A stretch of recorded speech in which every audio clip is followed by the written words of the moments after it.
দেশে পেঁয়াজ উৎপাদনের তৃতীয় স্থানে রাজবাড়ী। বছরে প্রায় ৩১,০০০ হেক্টর জমিতে পেঁয়াজের আবাদ হয় এখানে, যা মোট চাহিদার প্রায় ১৪%।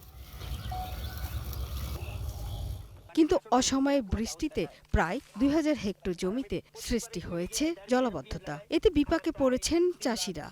নালা কাটা নাই, কোনো কি কাটা নাই, তার কারণে পানি বাজিয়ে দেয়, পানি বাড়াইতে পারে না, এই কারণে আমাদের পেঁয়াজটা পয়সে গেছে।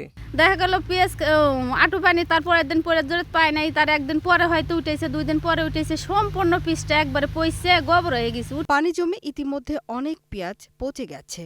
অনেকে এই পেঁয়াজ হাটে নিয়ে গেলেও দাম মিলছে না।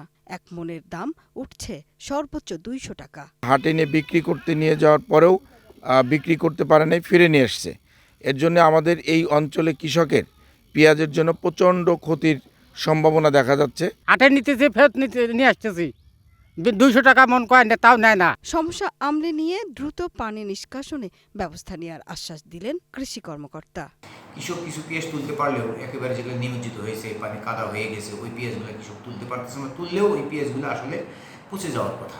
এতে যারা ক্ষতিগ্রস্ত হয়েছে, আমি আমার কৃষি অফিসার সহ ভিজিট করেছি, তাদেরকে একটা লিস্টের আওতায় আনতে বলছি, যাতে পরবর্তীতে যাতে আমরা কৃষককে সরকারিভাবে কোনো আওতায় নিয়ে আসতে পারি।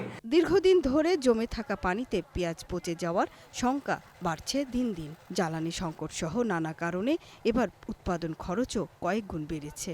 এমন অবস্থায় পেঁয়াজের ক্ষতি কিভাবে কাটিয়ে ওঠা যায় সেটি ভাবাচ্ছে কৃষকদের। সুরাইয়া অনু, গ্রিন নিউজ ডেস্ক।